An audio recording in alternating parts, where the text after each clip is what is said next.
Introduction. I'm about to share an incredible story with you. I'm radically dedicated to seeking the truth, and the truths I've uncovered are equally radical in reshaping your worldview. You already possess an open mind, but you'll need to stretch it a bit further to fully digest this. I'll endeavor, once again, to succinctly explain the current hypothesis. It's a hypothesis that I'll subsequently support and present with evidence. My personal life is intricately woven into this story in an incredible manner because everything happens for a reason. Coincidence doesn't exist. We inhabit an exceptionally unique world. Despite all the unfairness and suffering, we, as humans, have the capacity to build a happy life or, at the very least, appreciate the beauty around us. Nature is genuinely stunning, breathtakingly beautiful. Yet, we can't turn a blind eye to the suffering that exists in our world. There's a reason for that too, and there's no coincidence in it. What came first, the chicken or the egg? Where does life originate? How did the world come into being? The average person seldom ponders these questions and leaves them to science. But even science doesn't have all the answers. According to them, the margin of error is well over 90%. It's guesswork, theoretical fantasy. That's why it remains undisputed in the realm of science, because the average person doesn't contemplate this. I've deeply contemplated this over the past year, and I've arrived at the following radical conclusion and hypothesis. One that I can prove. This is the hypothesis, the alchemical monopole theory. The Earth is a closed construction shaped like a swirling plasma torus. It's an overarching force field or firmament above a gigantic circular water surface. On a cosmic scale, this resembles an Alice ring, a monopole that has collapsed and been turned inside out, its polarization reversed into an opposing charge. It has become a black and white hole emitting this stationary circular matter world over a gigantic 2D surface and, through its processes, generates the firmament. On this 2D surface, we, as individuals, take form. The individual is an ego consciousness, an observer. Consciousness arises from the monopole, just like the rest of the world. Now that the inside is turned outside, it's the ego consciousness that is, so to speak, nailed to a cross. This plasma bubble world within which we exist resides in a cosmic ocean. We're situated at the bottom of this cosmic ocean. Therefore, our world is an intelligent construction and creation. It's a fuel cell. An electrolytic battery. The movements we, as humans, make within our world cause swirls within the plasma field. These are called ions. Each individual is thus an ion. Humanity is squeezed and exploited as ions in this manner. Our closed world exists within a closed construction. That's why we don't see stars if we were in space ourselves. There are simply no stars. We're inside a black box. This is that black box. It's the YHWH terrarium. Yahweh is seen as the angry god from the Old Testament, a punishing deity who placed us in this black box. Yet, we're under a firmament within that black box, the expanse that, according to the Bible, God created. In the New Testament, we become conscious that acknowledging this can only happen through belief in Jesus Christ. I'm open to considering and listening to a lot of his teachings or even believing in them, but the Bible isn't the sole ultimate source of truth.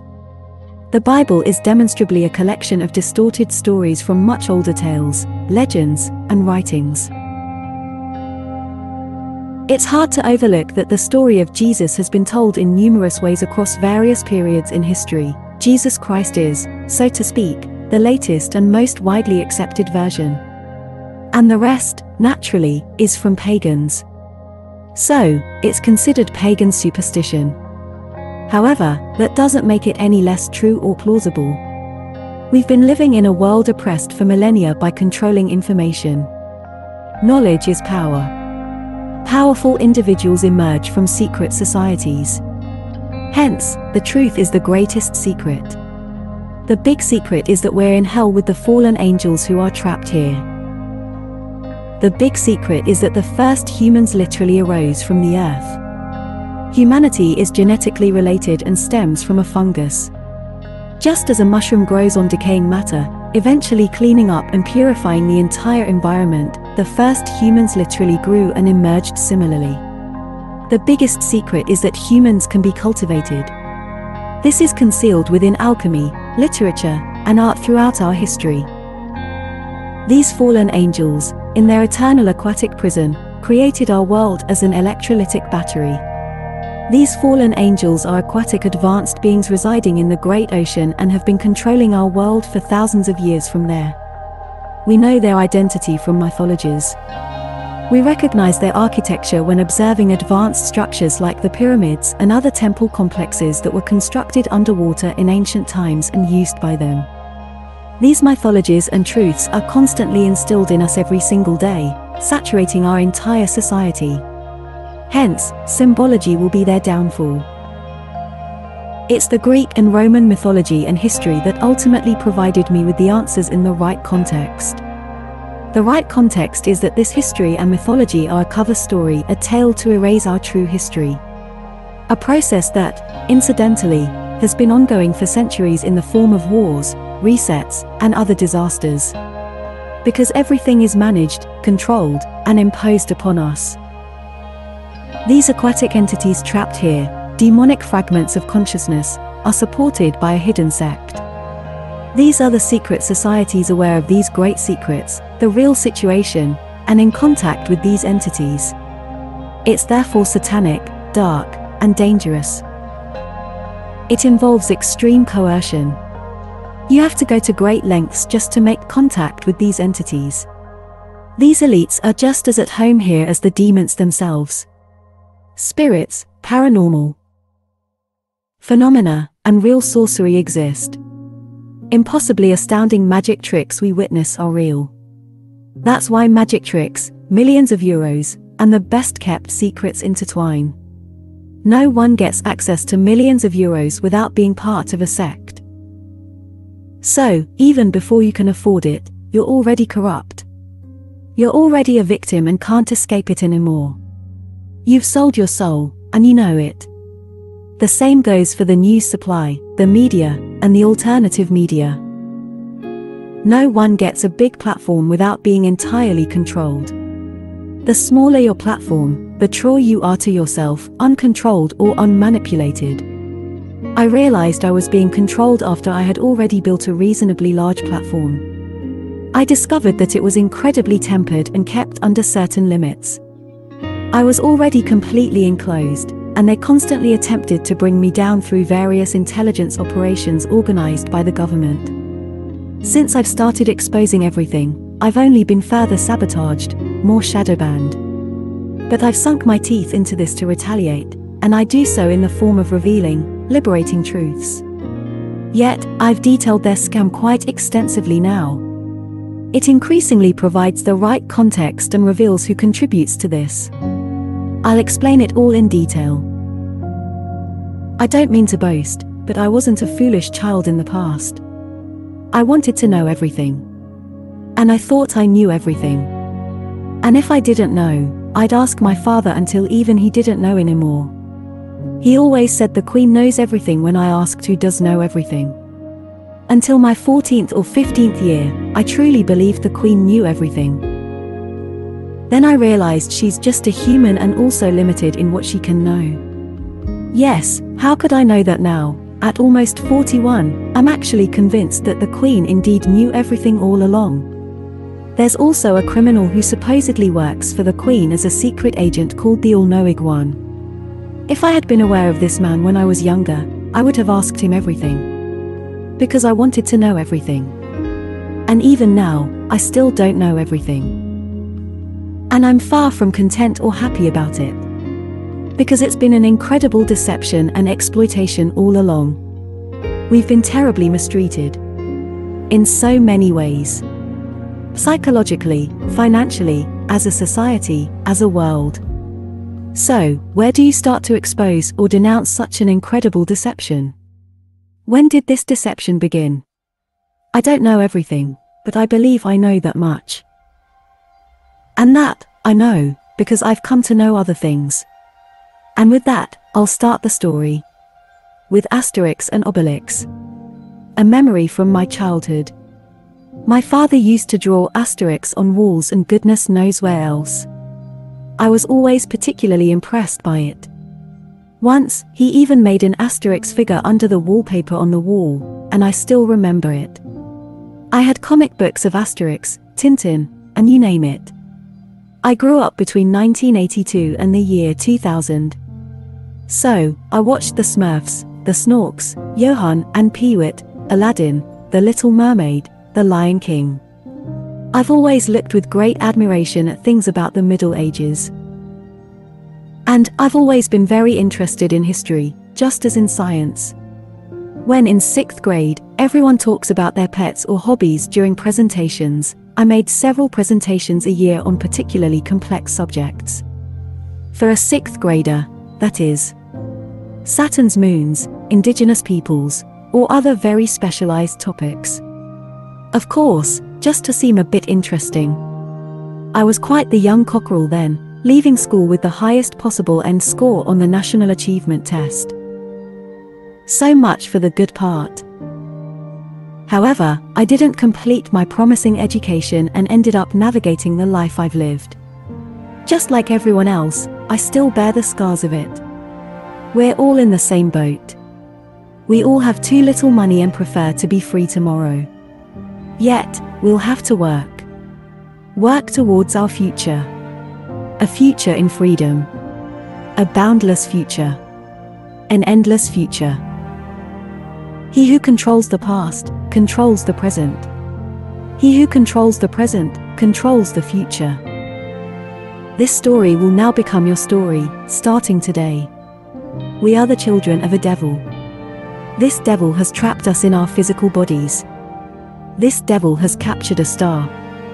You are that star. The divine spark of life, the consciousness of God. That's the only real thing in this physical world. You create the physical world with your personal, divine consciousness. Despite all your limitations, veils, indoctrination, and hypnosis, you'll come to realize this when you continue to seek the truth for yourself. And the deeper you dig, the more you eliminate the demons in your life. You free yourself from whatever heavy backpack they've loaded onto you. Because our entire society and indoctrination are aimed at loading that backpack as full as possible. To create as large and as long a path of suffering as possible, in which they can keep us oppressed. Chapter 1. Our World, Earth and the Universe. Humanity is a homunculus. You and I are so-called autochthons. The human race, Homo sapiens, originates from the Earth. The first generation of humans emerged from the North Pole. There sits the wondrous central part, the large central black mountain with its gigantic whirlpool around it. From this came the first homunculi. There were 3 women, the primal mothers of all humans on Earth, Frya, Finda, and Festa. Each of them had 12 sons and 12 daughters. Human beings are a very special and complex organism. They have a certain fluid that flows throughout the spinal cord and the brain. It's cerebral fluid that can be tapped through a lumbar puncture. This occurs at the lower back, where a compartment is emptied using a hollow needle. It's a clear cerebrospinal fluid containing, among other things, electrolytes. This is what alchemists refer to as aqua viscosa. However, the modern interpretation is that this symbolizes semen, which is incorrect. The correct key and context to understand alchemy is that this aqua viscosa is the cerebrospinal fluid they referred to. And this substance turns out to be quite remarkable. This is knowledge that has always been kept from us. Aqua viscosa is the cerebrospinal fluid that circulates within our body, connecting us to the electrolytic battery of our planet. It's a precious and potent substance that can help unlock our material and spiritual potential. However, to achieve this, we must first understand how to obtain, purify, and enhance it. Extracting aqua viscosa isn't complex but requires caution and discretion. Cerebrospinal fluid is produced in the brain's ventricles and flows through the spine to the lower part of the spinal cord. There, it's stored in a pouch called the cauda equina. This pouch is the source of aqua viscosa and can be punctured with a needle to extract the fluid. However, this process must be done very carefully and hygienically to prevent infections and damage. It's also advisable to do this discreetly to avoid arousing suspicion from authorities who prohibit and prosecute such practices. Purifying aqua viscosa is an alchemical process involving various steps and techniques.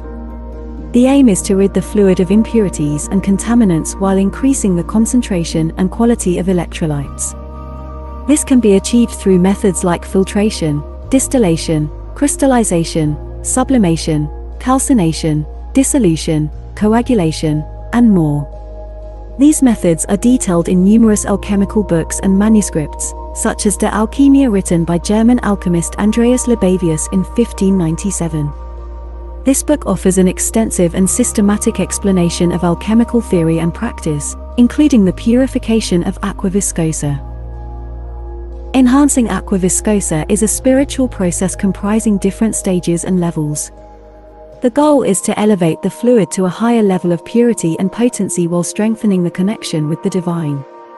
This can be accomplished through meditation, prayer, visualization, affirmation, mantra, breathing, yoga, tantra, and similar practices. These methods are detailed in various spiritual books and traditions, such as The Secret Doctrine written by Russian occultist Helena Blavatsky in 1888. This book presents a synthesis and interpretation of ancient wisdom and esoteric knowledge, including the enhancement of aqua viscosa. The benefits of extracting, purifying, and enhancing aqua viscosa are numerous and marvelous. For your body, it means an improvement in health, vitality, immunity, beauty, longevity, and more.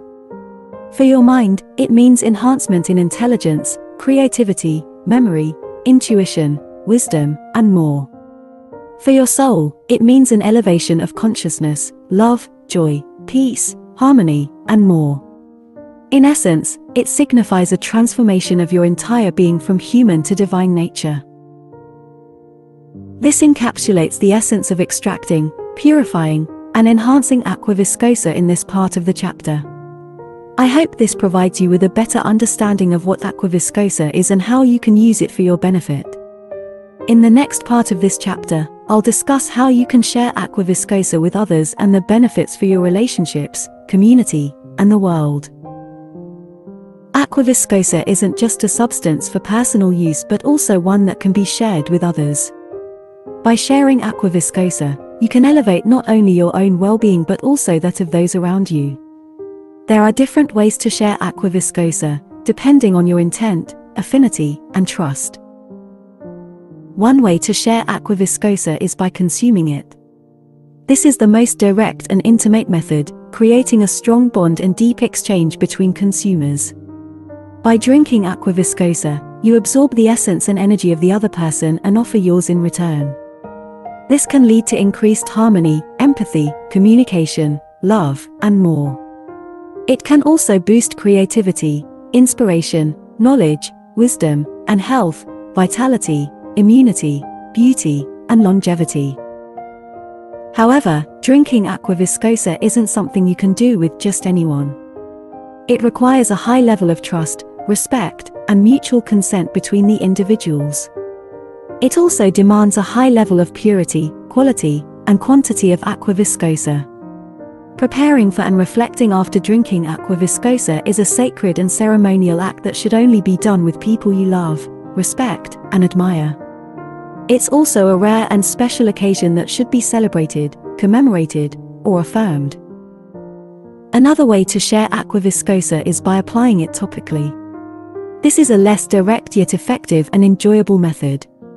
By smearing aqua viscosa, you transfer the essence and energy of another onto your skin and offer yours in return. This can lead to increased relaxation, sensation, touch, pleasure, and more. It can also enhance protection, cleansing, healing, rejuvenation, beauty, radiance, attraction, and charm. Applying aqua viscosa can be done with more people but still requires caution and discretion. It demands a reasonable level of trust, respect, and mutual consent among the participants. It also requires a reasonable level of purity, quality, and quantity of aqua viscosa. Like drinking, applying aqua viscosa is a social and recreational activity that can be done with people you find enjoyable, kind, and interesting. It's also a frequent and normal occasion suitable for relaxation, enjoyment, or sharing. I find this quite overwhelming to hear and read, and for me, a few things become clear. These could well be the origins of many conspiracy theories regarding dark practices or supernatural phenomena. The siphoning of human energy during concerts or the success of predictive programming, it suddenly becomes much more understandable and explicable. So, we as humanity were created in the beginning, and both our true origins and this artificial creation have been cleverly kept from us. Our civilization is periodically reset, and for the most part, it's artificial. Yet, for the most crucial part, it's both inevitable and a matter of divine intervention. That crucial part, the so-called apocalypse, the final judgment or judgment day, is unfolding in our current lives.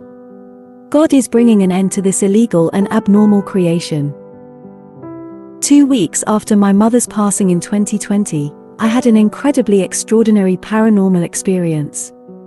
I was already deeply engaged in a process of realization and, naturally, heavily preoccupied with my mother's deathbed. That specific night, lying in bed, I wanted to turn over but was literally lifted by a force. A shot was fired between their eyes. A painless shot. I felt and heard an ice breaking and a liquid flowing. My phone, which is always on and somewhere playing a documentary, called me at that moment, indicating that this was literally my third eye being opened. I fully understood and realized exactly what was happening. My mother embraced me. She flew towards me and clung to me. Everything she wanted to convey, she said in a thought.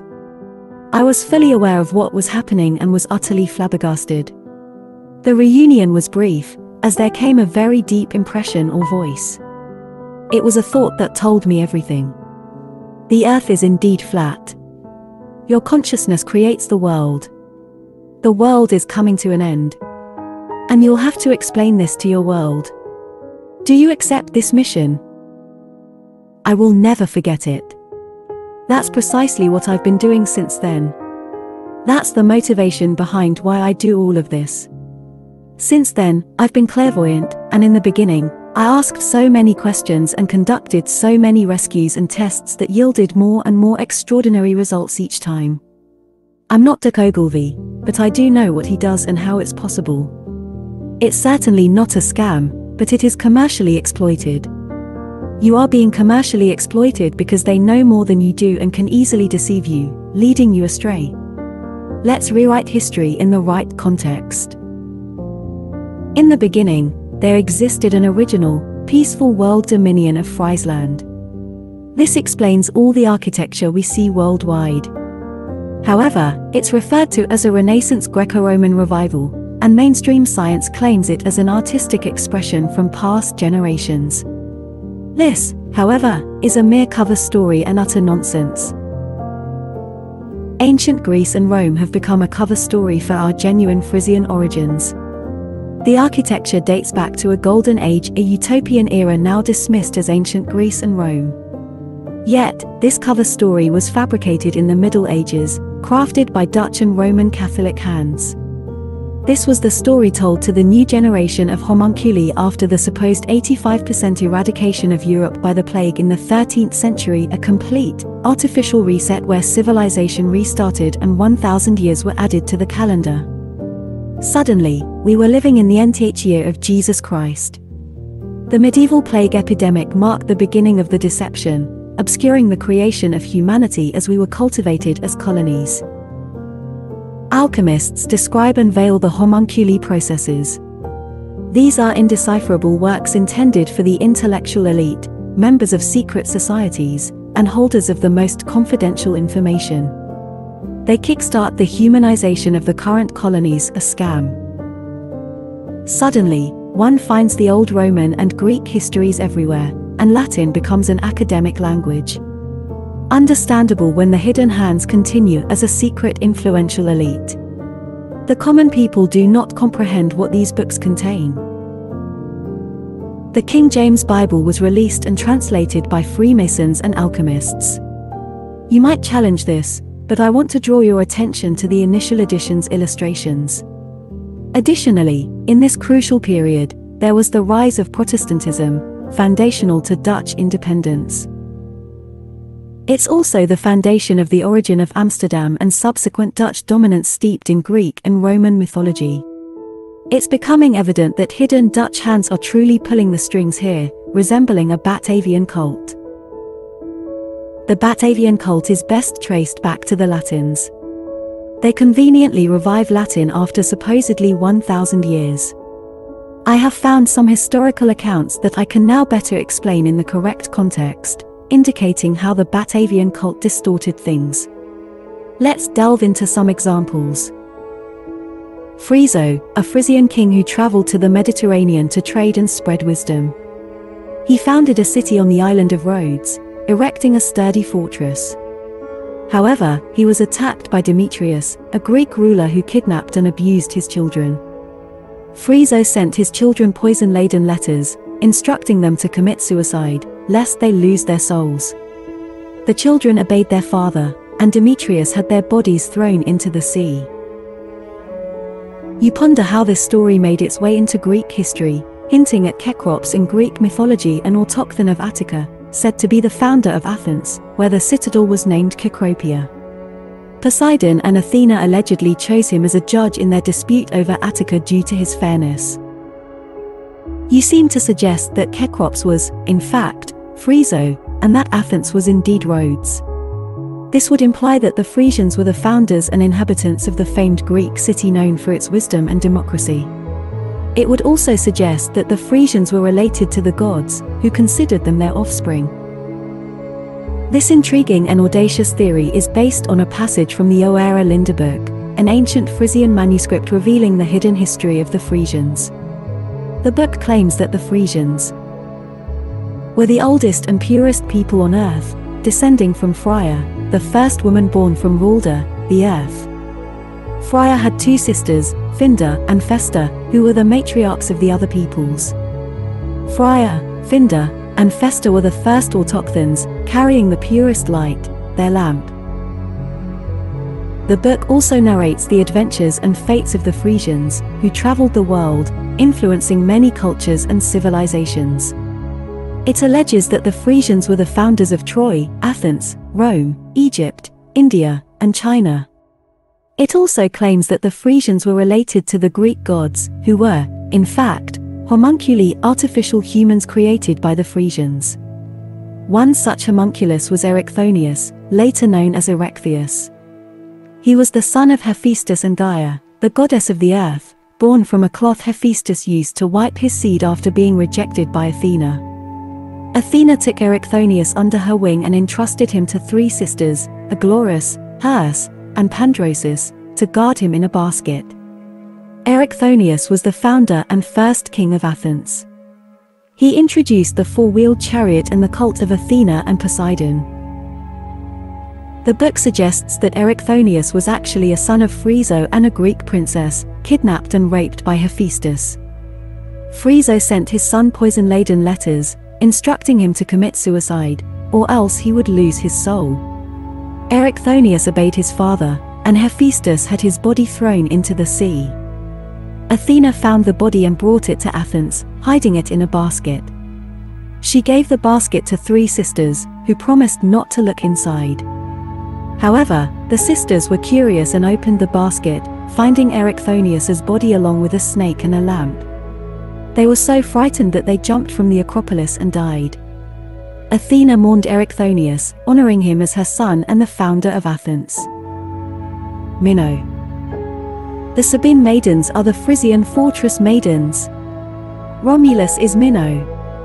Consider this quote from the Oera Linda book, an ancient Frisian manuscript revealing the hidden history of the Frisians. From the scriptures of Minnow, when I had thus sailed away with my people from Athnia, we finally arrived at an island called by my men Crete, due to the wild cries the people raised upon our arrival. However, when they saw that we came without any intention of war, they became docile. Eventually, I traded a harbor entrance and a plot of land for a boat with iron tools. But after we had been there for a while, and they realized we didn't have slaves, they were astonished. Yet when I told them that we had laws to administer equal justice to all, the people wanted such laws as well. However, as soon as they had them, the whole country fell into confusion. The princes and priests came, claiming that we had incited their subjects to rebellion, and the people came to us seeking help and protection. But when the princes saw that they would lose their power, they granted freedom to the people and came to me for an asagabuk. However, the people were not accustomed to freedom, and the lords continued to rule as they pleased. After that storm had passed, they began to sow discord among us. They told my people that I had sought their aid to become a permanent king. Once I found poison in my food. Yet when a ship from Flyland sailed near us, I quietly sailed away with it. Leaving aside my own experiences, I only wish to convey with this history that we should not involve ourselves with Finder's people, wherever they may be, because they are full of deceitful schemes, as dangerous as their sweet wines laced with deadly poison. End of Menno's Scriptures. Fishbourne Palace. The Latin inscription above the figures reads, Invidiae Iohannis invenians in evidomo. This is an anagram of the phrase, Invidius Iohannis in veni unso ni six domo, which translates to, I envy the fortunate Europa, who was carried away by a bull to an island where she was not conquered. The text is written in black in an old-style font. It's a Latin inscription mentioning the name and virtue of the basilica's builder. The inscription reads, Nep vnivet rexmen skilivic frulis delphinis cinciadov. This is an abbreviation of the phrase, Neptuni vertvertivs recta mcn skilivic frulis delphinis cinciadov, meaning, the virtue of Neptune, the builder of this church, has conquered the dolphins. Neptune was the nickname of Julianus Argentarius, a wealthy banker who financed the basilica under Emperor Justinian I's orders. The dolphins were a symbol of the Arian Christians, a heretical sect persecuted by Justinian. The inscription was a way to celebrate the triumph of Orthodox Christians over the Arians. The Arian Christians emerged in the 4th century, following the teachings of Arius, a priest from Alexandria, who claimed that Jesus was not equal to God but a created being. Arianism caused significant controversy and division in the Church, condemned by various councils like the Council of Nicaea in 325 and the Council of Constantinople in 381. However, it remained influential among some emperors, bishops, and peoples, particularly among the Germanic tribes invading the Roman Empire. Arianism gradually faded after the conversion of most Germanic kingdoms to Catholicism in the 5th and 6th centuries. Most Christian churches consider Arianism a heresy today. Nevertheless, there are a few modern movements adhering to Arianism or a similar view, such as Unitarianism and the Jehovah's Witnesses. The Germanic tribes following Arianism were mainly the Visigoths, Ostrogoths, Vandals, Burgundians, and Lombards. They were converted to Arianism by the missionary Wulfila, who translated the Bible into Gothic. Arianism was a Christian movement teaching that Jesus was not equal to God but a created being. A homunculus. An autochthon. An autochthon in English is an autochthon. This word comes from the Greek word, which literally means from the earth itself. An autochthon is someone originally or indigenous to a specific land or area or someone descended from its first inhabitants. In Greek mythology, autochthons were the first humans born from the earth without having parents. They were often considered the sons and daughters of Gaia, the goddess of the earth, who created them from her own body. Sometimes they were also seen as descendants of other gods like Zeus, Hephaestus, Poseidon, or Dionysus, who let their seed or blood fall on the earth. The autochthons were the original inhabitants of Greece, living in harmony with nature and the gods. They were the founders and kings of major cities and kingdoms like Athens, Argos, Thebes, Sparta, and others. They were the heroes and ancestors of later Greeks, who adopted their name, culture, and traditions.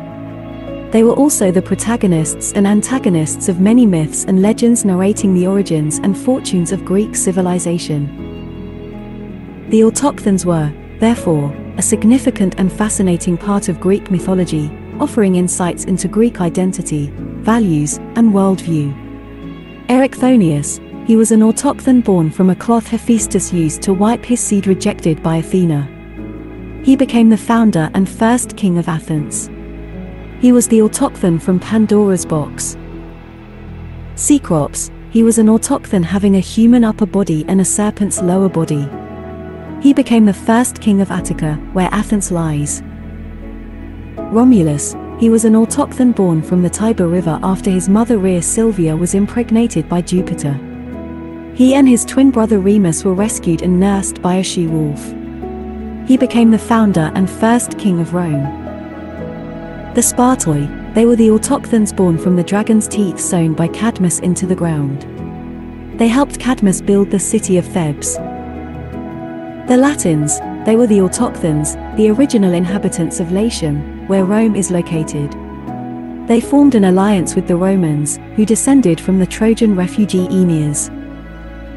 Aeneas was a mythological Trojan hero, the son of the goddess Aphrodite and a mortal man, Anchises. He was one of the few survivors of the fall of Troy, fleeing with his father, his son Ascanius, and a group of followers to Italy. There, he founded a new empire that would later become the basis for Rome. He was the main character in the epic The Aeneid, written by the Roman poet Virgil.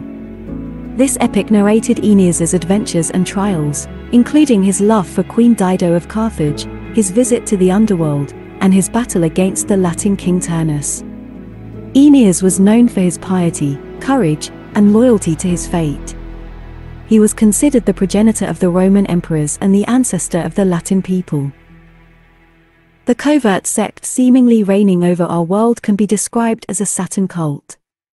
They do this because Saturn, in our evening sky, is a reflection of our distant prison. It shows that we are within a black and white hole, sitting on the event horizon. Therefore, it symbolizes this Saturn cult asserting to possess complete wisdom. Humanity genetically stems from a lineage of fungi. The first humans literally originated as fungi, emerging from the earth. However, this process has been hijacked and obscured by our aquatic overlords. Athens is considered the cradle of Western civilization and the birthplace of democracy. It was the capital of ancient Greece, a powerful and influential empire stretching across the Mediterranean. Athens was also home to numerous famous philosophers, writers, artists, scientists, and statesmen such as Socrates, Plato, Aristotle, Homer, Sophocles, Euripides, Pericles, Phidias, and more. Many historical events took place in Athens, including the Persian Wars, the Peloponnesian War, the Athenian democracy, the Acropolis, the Parthenon, the Olympic Games, and others.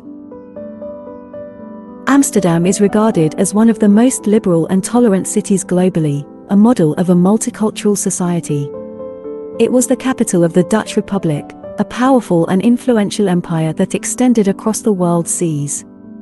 Amsterdam was also home to many famous painters, writers, scientists, traders, and politicians such as Rembrandt, Vermeer, Van Gogh, and Frank, Spinoza, Hugo de Groot, Willem van Orange, and more. It witnessed many historical events like the 80 Years' War, the Golden Age, the Dutch East India Company, VOC, the Amsterdam Stock Exchange, the Tulip Mania, the French Revolution, World War II, the Provo Movement, and others. It's no coincidence that Minerva and Neptune, the gods of wisdom and the sea, are central figures in the hidden history of the Frisians, and also the primary decorations of the Royal Palace of Amsterdam, initially the City Hall. The palace symbolizes Amsterdam's power and wealth, which, in the 17th century, was the hub of global trade and the Dutch Republic's golden age. The palace has also witnessed many significant events in Dutch history, including Queen Beatrix's inauguration in 1980, where her mother, Juliana, announced the new queen to the people.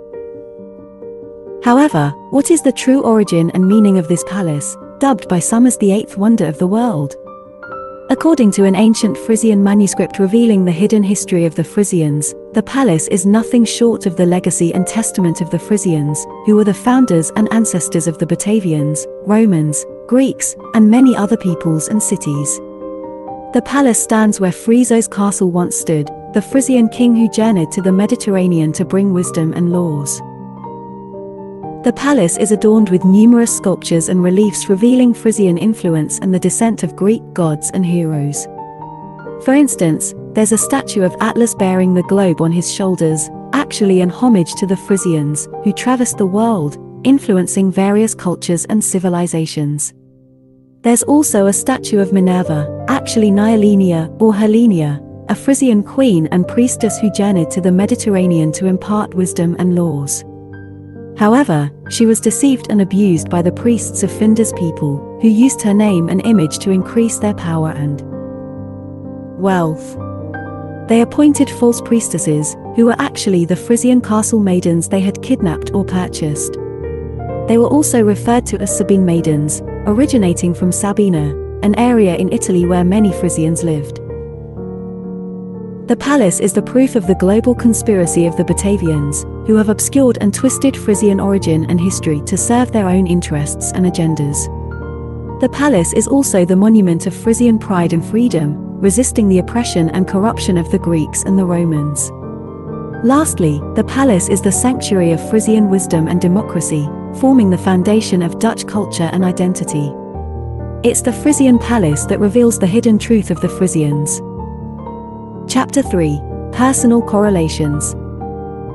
Overview of incredible coincidences indicating destiny. This is the new hypothesis after groundbreaking discoveries. The true history of humanity is partly told in the Oera Linda book and has proven to be 100% correct. The Oera Linda book describes how the first 3 women came into existence. All 3 were grown from Wralda. They literally arose from the earth as literal autochthons. These are the 3 primal mothers of the human race, Frya, Findar, and Festa, and they come from the original Freyasland, the ancient Doggerland. Only the original island Frisland, Zeno brothers, and the most northern Hyperborea area remain. The area where the centrally located monopole is beneath a black mountain surrounded by a huge whirlpool of water. There was a tremendous flood in the past, resetting all of humanity. They then settled in the Netherlands. North Holland was West Friesland, and Friesland was East Friesland. The Frisians descended from Frya and have kept their lineage pure, an undisturbed genetic line from creation. This essence can be found in the brain fluid, the aqua viscosa. However, what is my destined role now? And how can I even prove it? This is literally turning it into a film that I create myself. A world that I invent. A world where I become aware of my divine essence. An overview. My name is Christian Pascal Folgers. Christian and Pascal both relate to the birth and resurrection of Jesus Christ. I can trace my family lines back to Groningen in the 1700s, Baflo region. The region where significant decisions were made in those very early Frisian times. We must consider that Easter actually finds its origins in an ancient, pagan celebration of the Frisians, the Easter fire. This fire was lit in honor of the spring equinox, celebrating the resurrection of the sun and heralding the new year. The Easter lamb is a disguise of the old ritual to sacrifice a lamb to the goddess Frya. Our pagan traditions were systematically Christianized. With the name Christian Pascal Folgers, it seems to refer to someone who delved into uncovering the true origin of Easter. Perhaps this man tried to bring the pagan roots of this celebration back to light. That would mean Christian Pascal Folgers was engaged in restoring the hidden Frisian mythology behind the Christian veneer. A significant endeavor to reclaim our true identity and heritage. Seen in this light, his name is very symbolic. He followed the path, Pascal, to the true origin of this sacred ritual, despite attempts to overlay it with a Christian veneer. A worthy pursuit. November 30th is the feast day of Saint Andrew because, according to tradition, he died a martyr's death on that day on an X-shaped cross in Patras, Greece. He's important for the Church of Byzantium, considered its founder and first bishop. The 3 crosses in the Amsterdam flag are St. Andrew's crosses, named after the Apostle Andrew, who supposedly died on a similar cross. The meaning of the crosses isn't certain, possibly derived from the Piscine family's coat of arms, who owned many areas around Amsterdam in the 13th century. Other theories like 3 plagues, 3 fords, or 3 city gates were never proven. November 30th marks the start of the Dutch Republic. I live in Purmerend, North Holland. The area where I live is called Waterland, adjacent to West Friesland. All of North Holland is West Friesland. The Purmer originated from a mermaid legend. It used to be a very large lake and a connection to the sea. Together with Volendam, it was a strategically significant place for the ancient Frisians. The area where I live is the most important area they want to obscure. This is what remains of the old Dogger Bank. The center of Atlantis, the global Frisian dominance, was here. After Noah's flood, only the island of Friesland or Thule remained, along with the Hyperborean region. The Frisians rebuilt civilization. However, corruption crept in over the centuries. Medieval alchemists began purifying the brain fluid, but it was no longer pure. This led to the outbreak of the plague, and a devilish plan was devised to put an end to the creation. The global power block was naturally broken, and the Freemasons were there to seize the remaining architecture and further eliminate all remaining true Frisians. And so it happened. Nothing was left of the culture. It's buried in history, as we've seen. But honesty endures, and the truth always surfaces. The truth is literally buried beneath my feet. My consciousness creates the world, including my parents. If I consider myself a homunculus, which I indeed can assume, then there's a lot of value in the astrological position of the planets and such. And Hebrew material can tell me something about my birth. Below is the gematria calculation of the name Christian Pascal Folgers. Total equals 374. If we add up the numbers of the 3 parts, we get 749 plus 175 plus 374 is equal to 1298. Continuing to decompose this number into its factors leads us to the cycle. 1298 144 9. The number 9 repeats 3 times, indicating a perfect, predestined programming. This supports the theory that Christian had a messianic calling reflected in his name. A groundbreaking insight. 9 also represents November. Novem is 9. October is 8. September is 7. Or so, until it was changed in the Middle Ages. It makes me a Sagittarius, and that also holds significant alchemical meaning. In alchemy, this path of the homunculus has 9 stages. This 9th phase is symbolized by the archer. Proof that Purmerend is the right region. Ancient Frisian text. Apol, Adela's man. He has thrice been seeking, now he is Grevitman over Oostfriesland, East Friesland, and over the Lindeorden, the forts Leerdgarde, Leeuwarden, Linderhem, London, and Stavia, Stavren, are under his care. The Saxon Storo, Sisha's man, Grevitman over the Hoogvenen and Wouden. 9 times he has been chosen as Duke, that is, as Lord. The forts Buda and Manigardeforda are under his care. Abello, Jaltia's man, Grevitman over the Zuiderflylanden. 4 times he has been Lord. The forts Aachen, Luedberg, and Katzberg are under his care. Enoch, Dywck's man, Grevitman over Westflyland and Texland. 9 times he has been chosen as Sea King. Warraburg, Medisglik, Foana, and Friarsberg are under his care. Thop, Dunru's man, Grevitman over the 7 islands. 5 times he has been Sea King. The fort Walhalagara is under his care. Leeuwarden, clearly the capital of Friesland, as we still know it. Always the center of power and culture for our people. Linderhem, this refers to London. The Frisians were the original founders of this trading place and left their traces in the earliest history and toponymy. Stavia, this is the city of Stavron in Friesland. An important port city in Greek times when the Frisian culture was so widespread through the Roman Empire. Aachen, this is the present German city of Aachen, but originally a Frisian establishment from which trade routes ran. Lüdeberg, this likely refers to Leyden, also a historical Frisian stronghold.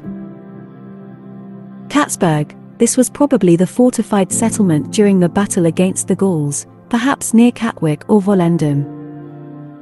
Walhallagara, this unquestionably refers to Walcheren, the cradle of our folk culture with the eternal flame of Minerva.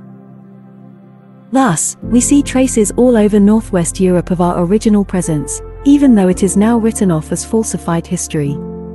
The truth will eventually prevail. Katzberg likely refers indeed to the surroundings of Katwijk or Volendam. Katwijk is an ancient settlement in the current North Holland landscape, fitting perfectly within the historical Frisian territory as described in the Oude Lindenboek. It could have been one of our oldest fortified settlements, as we still see traces of Frisian presence in the name Katwijk. Volendam is also a very old place with a Frisian background. It strategically lies in the area between the mouths of the historical rivers Zaan and IJ. It could have been a logical location for a fort like Katzberg where the Frisians defended their borders against invaders like the Gauls. The exploration of ancient texts, historical references, and symbolic interpretations unveils a narrative deeply rooted in the heritage of the Frisian culture, a story often shrouded by time and obscured by contemporary interpretations. Unveiling the layers of history reveals a rich tapestry, entwined with the essence of the Frisian origins and their significant contributions to the European landscape. The Oude Lindenboek, despite contentious debates over its authenticity, serves as a testament to a narrative woven into the fabric of time. Its accounts of the mythical figures, legendary cities, and historical references paint a portrait of a civilization that spanned beyond the constraints of conventional historical records. By delving into ancient texts, we unearth connections between modern-day cities and their historical Frisian counterparts. Leeuwarden, Lindenham, London, Stavron, Stavia, Aachen, Leyden, Lüdeberg, and more echo the whispers of a past where Frisian influence extended its reach far and wide, leaving indelible imprints on the map of Europe. The significance of names, numbers, and astrological connections found within the narratives becomes a treasure trove of clues, revealing a story larger than life itself. The symbolism embedded in Christian Pascal Folger's name, the alchemical journey mirroring the stages of the Homunculus, and the deciphering of numbers highlight an intricate web of connections, hinting at a destiny or role scripted in the stars. Moreover, the geographical evidence within the Old Frisian text, connecting modern-day locales like Katwijk and Volendam to historical Frisian settlements, provides tangible links between the past and the present, reinforcing the enduring legacy of the Frisian culture. Through these rediscovered fragments, a tale of resilience, culture, and wisdom emerges, inviting us to re-evaluate our understanding of history. It's a call to acknowledge and embrace the nuanced complexities of the past, not as a fixed narrative but as a mosaic of diverse perspectives, each holding a piece of truth. Ultimately, these explorations are more than a quest for historical accuracy. They represent a journey of reclaiming cultural heritage, a testament to the endurance of a legacy that transcends time. They serve as an invitation to revisit, re-examine, and celebrate the narratives that shape our collective identity, inviting us to honor the richness and diversity of our shared human history. In closing, the story of the Frisians, their contributions, their mysteries, and their enduring legacy stand as a testament to the indomitable spirit of human civilization, urging us to seek truth, preserve heritage, and embrace the vastness of our interconnected past. The past speaks to us through whispers carried by the winds of time, and it's in listening to these echoes that we find a deeper understanding of our shared existence. The tale of the Frisians is not merely a chapter in history, it's an enduring saga, an integral part of the human story waiting to be acknowledged, celebrated, and remembered for generations to come. This is the story. I hope you've enjoyed it. Until now then.